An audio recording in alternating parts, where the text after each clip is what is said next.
intense journey of the 2004 Democratic primaries, where ambition collided with chaos and a single scream became the soundtrack of a campaign.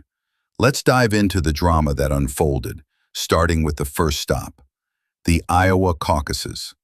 It was January 19, 2004, and the stakes were sky high. The atmosphere was electric. John Kerry emerged as the unexpected frontrunner with 1,128 state delegate equivalents, capturing about 37.6% of the vote. Right behind him was John Edwards, who secured 31.8%.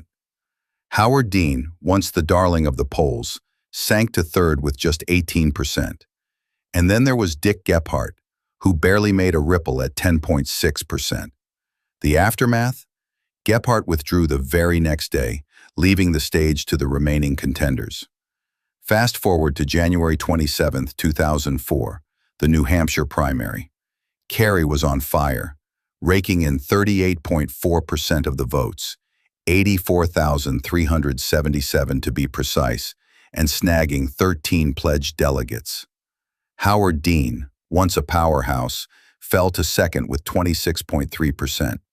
But wait, Wesley Clark, who edged out Edwards, ended with nothing to show for it. The pressure was on, and soon, candidates began dropping like flies.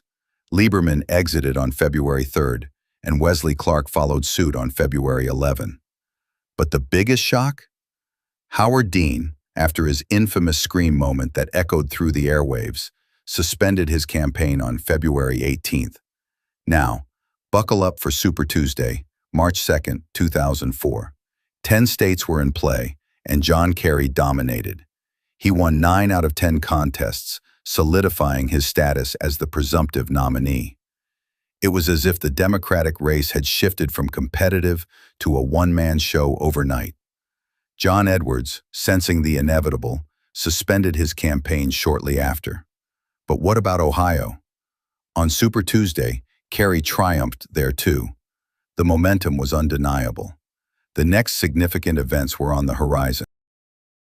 Pennsylvania on April 27, New Jersey and Montana on June 8. Even though Kerry had built an insurmountable lead, Pennsylvania's large delegate count was crucial. He won there handily, and the wins were clearly in his favor. By the time June rolled around, the primary season was winding down. The last primary was on June 8th, where Kerry secured the final delegates needed. It was clear. John Kerry had clinched the nomination by Super Tuesday, but the formality would come later at the convention. Meanwhile, George W. Bush, the incumbent Republican, was running virtually unopposed. Then came the Democratic National Convention in Boston, July 26th to 29th. The atmosphere was charged with excitement. Kerry received a whopping 4,253 votes out of 4,322 total delegates. It was a moment of triumph, but the clouds were already gathering. John Edwards was nominated as vice president by acclamation, and the Democrats were ready to take on Bush. Election Day arrived on November 2, 2004. A fierce battle unfolded. Ultimately, Bush emerged victorious, securing 286 electoral votes against Kerry's 251. The popular vote was neck and neck, but Bush edged out with 62 million votes to Kerry's nearly 59 million. Reflecting on this whirlwind journey, the primary process showed its flaws. Early states wield too much power, skewing the playing field. The question remains, how do we ensure a fairer process? Perhaps it's time to consider rotating the order of state primaries. That way, every region gets a fair shot. And just like that, the curtain falls on the 2004 Democratic primaries, a saga of ambition, surprises, and a scream that still echoes in political history.